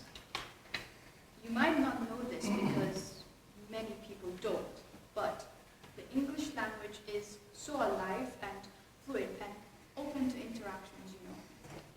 I don't. You know that I'm tolerating you like I would never tolerate anyone else, right? So what is the deal? I don't know. I'm just like insecure, and I feel like over yonder, everyone on the train is looking at us and then judging me like, oh, he's gay, but he doesn't know it. And it's all because of you, because you are so cuddly. Over yonder? I love your cute hipster vocabulary. Thank you. But they're still looking. What a delicate little princess you are. Oh, my baby cares so much about what everyone thinks. Enough. Derya stops. Then Derya makes another move to tickle Farias. Farias makes a stop gesture, but smiles anyway. You are too much. Yes, I am. Yes, she is. She's your crazy pixie dream girl. The rumor is that every male artist needs one, even the gay ones. Don't escape the question, my love. Why do you get so uneasy when I say you don't belong in New Stockholm? I don't know. You are telling me things that no one really says in my life, and I don't know what to do with them. Like, I can't enjoy the comedy I enjoyed for so long because of you, because I see it in a different light now. I'm more aware of whose expense we're laughing at. And then you say things like, go, leave your home, and fly away, and never return. And I'm like, okay, I guess I have to leave my home, friends, and family behind now, even though I don't want to. I'm a supervillain from the hot, barbaric seas, baby boy. And I feed on first world people's joy. Look, I feel like you're underestimating your influence on me. What influence? You never listen to me, and then you shout at me. Come on. Come on. I am consuming so much North American kitsch for you to keep up with your interests. I have queens I support in RuPaul's Drag Race now. I didn't know the concept just a year ago. You see, in New Stockholm, particularly among the academia and arts, it is very, very important to be linguistically and semiotically fluent to be a part of its inner culture. In a city that prides itself for its iron-fisted multiculturalism, if you don't speak right or act right, it is made sure that you understand you have no right to be there. Therefore, everything seemingly trivial that Farias taught Derya and that she learned out of her love for him got encoded in her survival codes to functioning in this very precise social life, including RuPaul's Drag Race. And then you never let me go out and play and always make me study at home. Why are you so silly? Oh my god, how am I forcing you? I thought you wanted to do these master's applications for the next year in Berlin. And just help it. And then you cook all these yummy things for me so that I can't even take a break to get groceries. You happily eat everything I cook. And yes, you can spend that time to work on an application. I desire you to break free as much as I wanted it for myself 4 years ago, before I left. Why do you love me so much? You've done a lot for me. Like what? I ate your food and taught you North American education. She was suicidal throughout the past year, and he was always there. And that was exactly why she wanted him to leave and live in places where people can appreciate him for who he was instead of making him feel like he didn't fit in, and at best only tolerate him. And she knew it well, because she had been there and seen it more than once. You are I'm just scared, and there's this little voice at the back of my mind that says, I'm not good enough. I wouldn't have been doing these master's application for learning without your support. I truly appreciate what you are saying, but I don't feel that way most of the time. Look, I had a breakdown the day before I left to study in New Stockholm. I didn't want to leave this temple. Despite the damage, despite the new fears and nightmares that New Stockholm infected me with, I'm still grateful to my past self that I did take that plane and come to this side of the world and found you. You will find people just the way I found you when you hit the road. This is a chain reaction. One by one, we will find the right people to change the world. Thank you, friend. I do want to go out and see the world and find people like us. I do want to be a part of the change. And I want to see the world. And I know I have more opportunities than most. And I know you understand. But I'm too scared. I was scared too. Why don't you believe it? Narrator 2 takes out a book from their skirt pockets, changing planes, opens a marked page, and reads. Quote from a book read years before and gifted to a friend years later. I don't understand the people who have wings and don't use them, wanting to stay down, choosing not to fly. Wingless people can't help it. It's not their fault they are grounded. But if you have wings, of course they may be afraid of wing failure. Wing failure doesn't happen if you don't fly. How can it? How can something fail that never worked? I suppose being safe is important to some people. I don't know. You'd have to talk to one of them. I'm a flyer. Narrator 2 places the book Changing Planes at the front stage. Look at this city. You belong in places like these, where people are truly allowed to be eccentric. Not to New Stockholm, where Victorian values and essentialist racism are inbreeding with 21st century political correctness, and people are just bad drafts of Chekhov characters who can never move to a bigger city like the Three Sisters, or watch their lives decay because of their own lack of agency, like the rotting aristocrats of the cherry orchard, or the mediocre artists whose lives are fully devoted to showing off to each other, like the pathetic petite bourgeoisie of the seagull. That's genius. It almost makes sense now why Chekhov has become the only non-Anglophone person who is included in the Anglophone theater. Along with Ibsen. God, I dealt with so many Hedda Gabblers in the theater field of New Stockholm. It makes me sick to remember. Another seamless and perfect explanation of a previously unexplainable North American social phenomenon from the one and only remarkable Darya Gotana. Of course, I'm a masterclass Occidentalist. I can break down any kind of Occidental habit for you.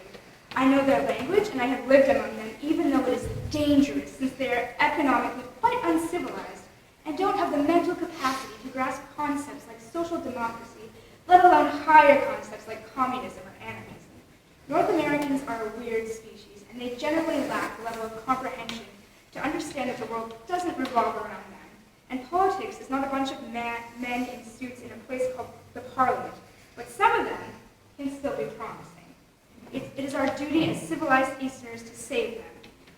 We just have to look for them with the skills that you made in the sharp Eastern Mediterranean salt and breeze. I want to live here with you one day. I would like that very much.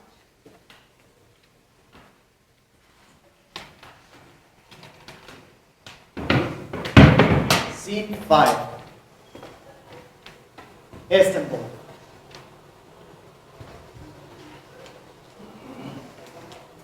Farias takes off the tie and Derya takes off the glasses, which make them narrator 1 and 3 respectively. Narrator 1 gives the tie to narrator 3, and narrator 3 gives the glasses to narrator 2, which turns narrator 3 into Farias, and narrator 2 into Derya.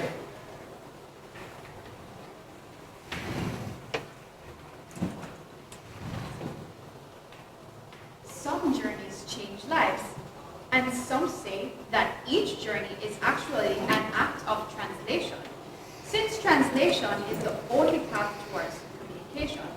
That is why when Farias goes to Istanbul, he is greeted like a prince. Derya's family and friends see exactly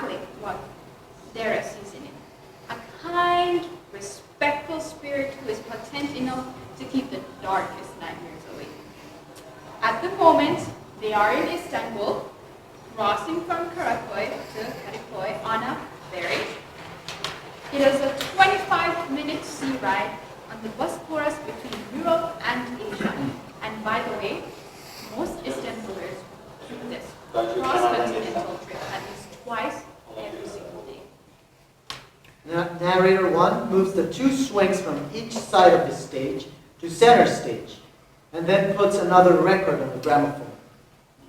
The stage is filled with the sounds of Istanbul. Street vendors calling, seagulls, waves of the sea breaking on piers, light conversation sounds in Turkish, distant Turkish pop music, and so on. Farias and Derya sit on the swings as narrator 1 projects the first Istanbul photo on them. Maiden's Tower with the view of Salakak at the background. So nice to meet all your friends and family. I feel like I know more people from your life than you know from mine now. I know. It's almost like you're my little prince and I'm your fox. I'm happy that you got to know them.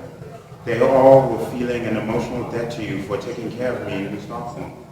So we all wanted to host you in my home. Decades ago, after years of friendship and letter exchange across the Atlantic, perhaps similar conversations took place between James Baldwin and Ekin Cesar too, in a ferry between 2 continents again, between 2 worlds again, in Istanbul. One of your friends was telling me that it was quite open-minded of your dad to allow me to stay at your family home. I wasn't sure what to say. Who said that? Farias gives a pause, not wanting to say the person's name. That's quite inappropriate of that person, really. Next time someone says something like that to you, you should tell them that my dad knows that I'm an honorable Turkish girl, and therefore I only sleep with gay guys before marriage. You wouldn't have understood this joke when we first met. Do you sometimes fear that I know you too well now? Sometimes. So many of your friends were telling me stories of little things you have done for them in moments of need. Yeah, your help to me in my moment of need is something like karma, I guess. I mean, if being around to watch silly videos together is help, call me anytime. Derya kisses Farias. Pause. I had a good life here once. I had a nice home, a family that worshipped me, a gang of super cool friends, and enough support to spend money on books, theater, coffee, chocolate, and beer. You know, the essentials. I had a good life as a flaneur in the city. Sounds like a dream. It was. Pause. They hold hands looking at the audience. What are you thinking? A quote. Going on means going for, and going for means turning back. It's from Ralph Sill, right? I used to read him on my breaks when I was working in Wonderland many years ago. My working class hero. Derya kisses Farias' eyes. Pause. They continue holding hands looking at the audience. You know, a Turkish poet, Ese Ayan, once said something along those lines. One that goes too far east because of geography falls too west. The opposite of that is also true. I love that. Can you please perform your newest composition named The Ferry Approaching the Pier followed by seagulls again? You know, you're so into my sound effects. I didn't even realize I was doing it before you brought it to my attention. It's like bird sounds. I just love it so much.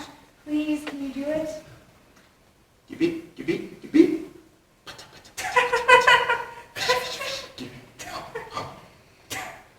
What? Actually, I'm kind of upset that you haven't written a play for me yet, actually. I actually also think our conversations are schizophrenic, and I think it's lovely. Actually? Actually. We really crafted our own madness, haven't we? But coming back to your deeply hurtful accusation, for my defense, I need to point out that I wrote so many characters in my play that you could be typecasted for. You would be amazing for Adonis in Harvest of Dreams, which, by the way, is another text of mine that I sent you and you didn't read, or Mephistopheles in Genius to the Other. Narrator 1 projects the second Istanbul photo on them. Galata Tower and the surrounding neighborhood is seen from the Golden Horde. Well, I edited Genius to the Other, so give me some time to catch up with your work. But no, that wasn't what I meant. What did you mean? Narrator 1 projects the third Istanbul photo on them. Head of Medusa from the Basilica Sister. Like, you wrote plays that included real-life inspired characters who were all people who did wrong to you or generated feelings like anger or heartbreak in you. Don't you think it's weird that friendship hasn't been as inspiring as anger or heartbreak to you as a playwright? Oh, wow. I hadn't seen the problem under that light. You're right, actually. So I guess you just won't write a play for me and just like contradict your own notion of love as a creative craft. Are you quoting me from our discussion on Hegel's notion of love? Yep. What was it? Something along the lines of love not being the wanting of a person, but the wanting of what that person wants. So yeah, coming back to the topic of the yet-to-be-written play, I mean, we do self-contradicting things in North America all the time, so who am I to blame? I guess you just assimilated into our enlightened notions of effortless and shallow love. Narrator 1 projects the fourth Istanbul photo on them. Hagia Sophia and Blue Mosque. You are princessing me too much. Narrator 1 takes out a small dictionary from her pocket, finds a page, and reads. To princess. Verb. Etymological origin. Coming from the noun in Old French, which means the daughter of a high-ranking aristocrat, such as a king. The word has entered Middle English and was used in the same meaning in around the second decade of 21st century. The verb has entered the colloquial urban North American English. Simply put it, it means to expect someone to do a rational, heroic task to prove their love for their love interest, such as digging tunnels in mountains, to change river paths to bring water to their love interest village as a dowry, or fighting three-headed monsters that breed more blood-hungry heads as one slashes them. Usage in a sentence: he princessed her so hard that she quit her full-time job to cook and clean and make and raise children for him for a lifetime. But I'm so innocent. I haven't done anything at all. God forbid, nothing at all. But what can a pretty boy like me do in a cruel world like this? I truly spoiled you too much. Yes, you did. He is your flowy unicorn gay friend. The rumor is that every female intellectual needs one, even the ones who have locked their heart and swallowed the key long ago. Narrator 1 projects the fifth Istanbul photo on them. Sarayburnu, seen from the Marmara Sea. Whatever. I guess a play is too much to ask. Oh, look at my baby. He wants to be my muse so bad. Well, we're queering everything in this relationship, Missy, so I think gender stereotypes of artist-muse relationships should be subverted too. Now you got me. Wow, look at you. I trained you so well. Your past self would have said, what a coinky-dink. You have started playing with me with my own tricks. I mean, you know, there is a Turkish saying that a friend of mine taught me a little while ago. One can even eat raw chicken for a friend. I wonder which friend that was. Pause. They stare at the audience as if watching Istanbul. Narrator 1 projects the sixth Istanbul photo on them. Mimar Sinan Fine Arts University, seen from seaside. This place is too beautiful. I know. I regret leaving each time I return. I lived in regret for 2 years straight after I left.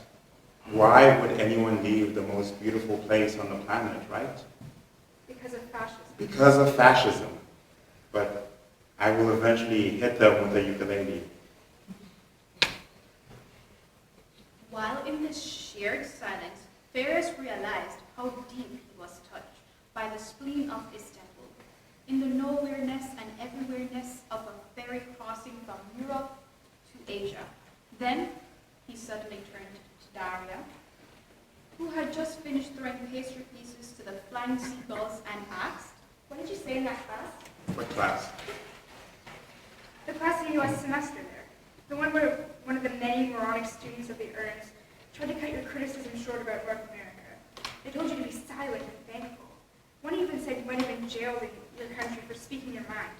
And then you gave them an answer, and one of them started shouting at you, all these racist slurs. And the professor did nothing. And all the silent white girls later politely told me that I create tension, implying that it is essentially because I'm a bad person and I triggered them, so I should maybe apologize to them and give them a hug. Yeah, I remember. What was the answer? You really want to know? Yes, please.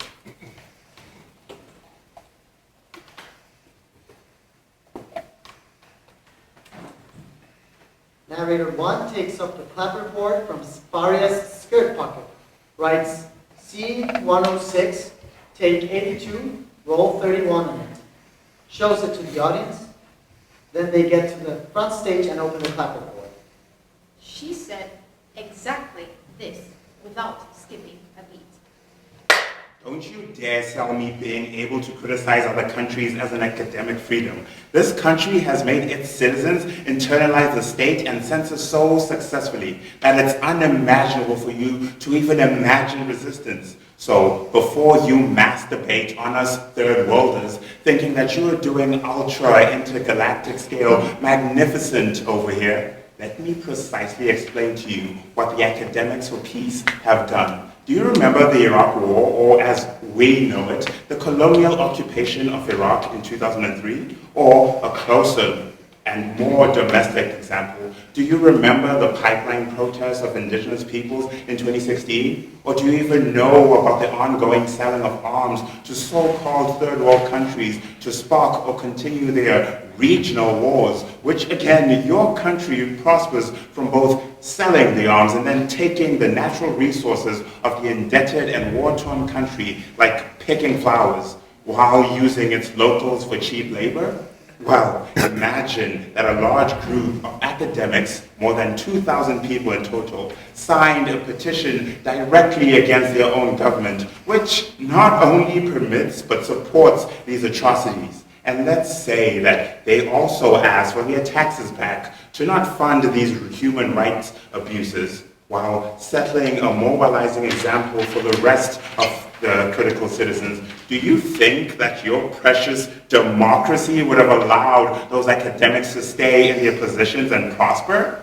Or do you think that suddenly a pile of unfortunate events, a series of inconvenient coincidences would start finding them all, until almost all of them are silenced through a sudden and intense economic precarization, and of course, the remaining rest would be marginalized enough to never be able to gain an audience again? Now multiply these consequences by 10 and try to grasp in your limited and ideological crippled imagination that this is what academics for peace did. Don't try sell me your cowardice and self-censorship as democracy or freedom, okay? Thanks. No, they could have lynched you. Well, I actually said it in a more diplomatically, but this was the essence of it. And they all hold a grudge against me in their disengaged, passive aggression. It became so that my very presence in that space was a demonstration of their chosen ignorance. So they lynched me, slowly but surely, knowing on my bones, hoping to get inspired, pretending to be my saviors, while expecting me to save them. I was feeling like the Prince Mishkim of that world. Have you read The Idiot by Dostoevsky by any chance? Democracy works in very similar ways to a muscle, because it actually is a muscle. It is the eye that you read with. It is the ear that you listen with. It is the brain that you think with. It is the hand that you write with. And it is the mouth that you speak with. If you don't use these muscles regularly, you will eventually lose the capacity to use them ever again. And you won't even notice it until the day that you open your mouth, which you trained for years for nothing but small talk, to scream for help, just to realize in catatonic fear that you have no voice left to shout. Narrator 1 projects the 7th Istanbul photo on the portico. I have a gift for you. These are beautiful. Wow. But how am I supposed to wear them? My ears are not pierced. Narrator 1 projects the 8th Istanbul photo on them. Oh, Istiklal Avenue.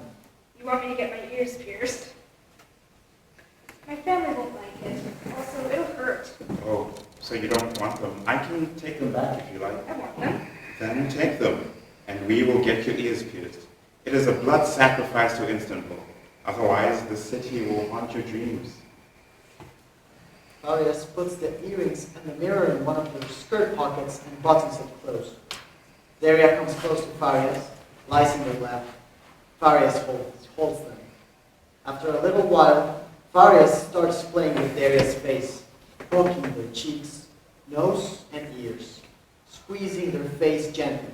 You are so squishy. Narrator 1 projects the 9th Istanbul photo on them. Karakoy seafront. I know, but don't tell people. It's a secret. I understand you differently now. Explain it to me. It soothes my pain to hear how you understand me. This is such a sad place. So sad it hurts. You're probably the only person who would understand this coming from New Stockholm. Narrator 1 projects the 10th Istanbul photo on them. Kuzgunkuk. But it's so beautiful. It's unfair to be so sad and so beautiful. You're so right, you can't believe it. The city is made of poetry. That is why it is so soulful and dark. She can't stop it. No one can stop it. Istanbul is Istanbul. Why did you bring me here? Why did you come? Because I wanted to.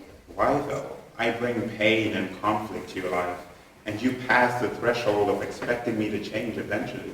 I never expected you to change. You bring beauty and meaning to my life, and the rest is just the thorns of the rose. But actually, why did you bring me here? Narrator 1 projects the 11th Istanbul photo on them. Grand Bazaar. Inside her heart, Darya thought, Thank you for staying. Thank you for mending me. Farias didn't hear it, but for sure, he felt it. I wanted you to witness who I am. This is who I am, exactly as you see me now. I belong to the city. I have given many blood sacrifices to the city. I know where its umbilicus lies. My ears are washed with its soundscape, my eyes in its light, and I am named by the sea. This is the poetry that I am made of, and you are my lighthouse. Narrator 1 projects the 12th Istanbul photo on them. Bosphorus Bridge and ferries. I feel like it'll take years of my life to understand what this journey will mean for me. Derya lies in Farias' lap again. Farias holds them. It will take a lifetime to understand for me. I have growing pains in my heart, like I used to have in my bones in my teens, because of you, but I don't want to let go of my anger. Anger has been my ethical compass since I was 14. Narrator 1 projects the 13th Istanbul photo on them. Gezi Park from July 2013. Don't let it go if you don't want to. I've never liked the anger-shaming culture of New Stockholm. There's something wrong about it. Even if I can't put it into words now, I know it. You will eventually find the words to explain your uneasiness, especially after you hit the road and leave New Stockholm forever.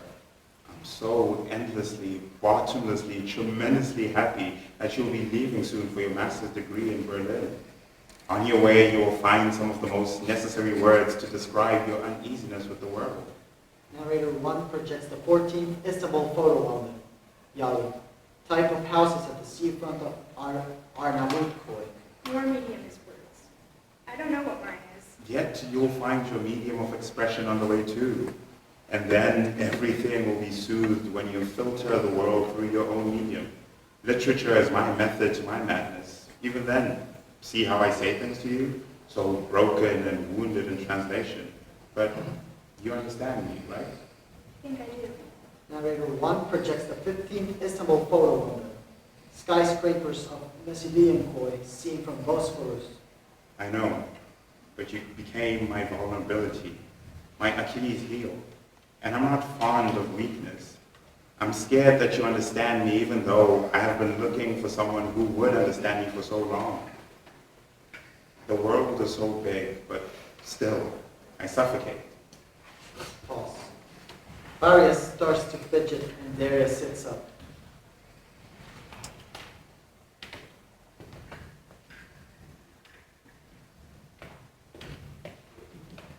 Farias takes out the same coffee cup and saucer from the Berlin scene from their skirt pocket, places the cup on the saucer, and serves coffee to Derya like plain house. Narrator 1 projects the 16th Istanbul photo on them. Ruins of Tarlavasi, right after forced urban transformation. Let me read your fortune this time. Narrator 1 projects the 17th Istanbul photo on them. Ruins of Sulukule right after forced urban transformation.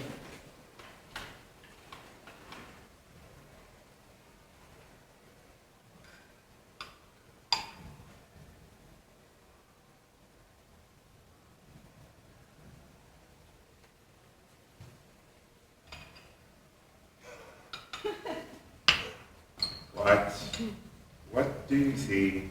Are you sure you want to hear? Narrator 1 projects the 18th Istanbul photo on them. Old city walls of the historical peninsula. 100%. Okay then. You're so crafty that art historians who will work on your biography will be baffled with this phenomenon. See, here they are in their bewilderment. Like, see, their faces are like, yeah, they're like that. You'll find a way to escape every time you feel squeezed. You will become the academic and the playwright that you want to become. You will find soulful cities, and soulful cities will find you. You will make friends all around the world and cook and dine and drink and imagine better futures with them. Most importantly, you will continue writing until your last day. Narrator 1 projects the 19th Istanbul photo on them. Süleymaniyye Mosque. That was beautiful. Thank you. Wash your cup so your wish can come true. Derya takes the cup and puts it in their skirt pocket, zips it closed. Narrator 1 projects the 20th Istanbul photo on them. A delightful fish restaurant at night, photos shot from outside. You are young and beautiful and innocent. Sometimes I feel like I'm stealing your innocence. I feel like I'm hurting the only person who truly cares, and I could love wholeheartedly in the last 5 years after I had left Istanbul. It's fine. Narrator 1 projects the 21st Istanbul photo on them. Many street cats and kittens being fed by a couple of cat ladies in Moda neighborhood. What is fine? Hurting the person you love. Oh, really? Yeah. But then I feel so much shame and guilt that I want to leave you forever. I attempted it. I couldn't do it. I don't want you to be. Narrator 1 projects the 22nd Istanbul photo on them. Sun setting over the red roofs and Bosporus, shot from one of the balconies in Besiktas. I don't want to leave you either, but it doesn't mean anything. I didn't want to leave Istanbul too. But look, you came back to her, and she accepted you. Why are you always talking as if tomorrow is doomsday? I don't know, Farias.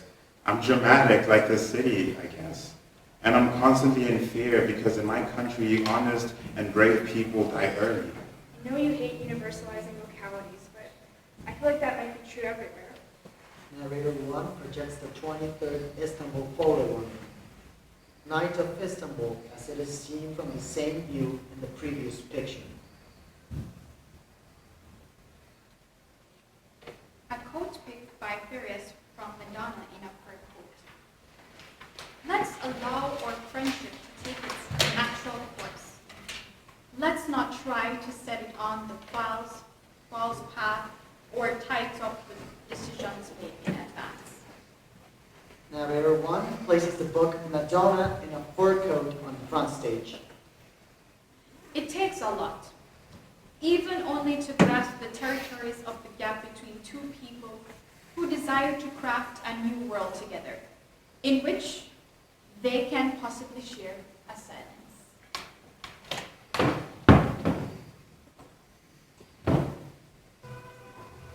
Epilogue.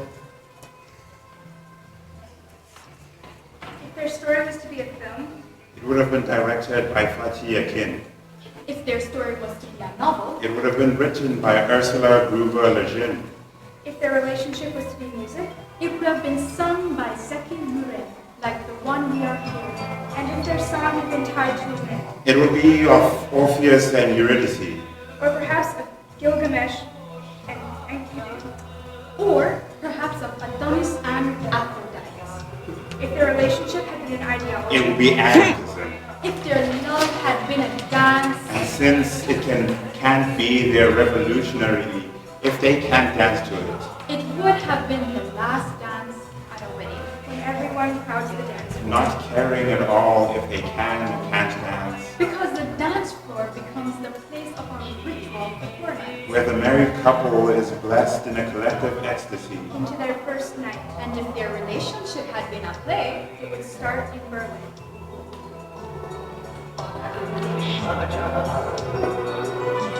The end.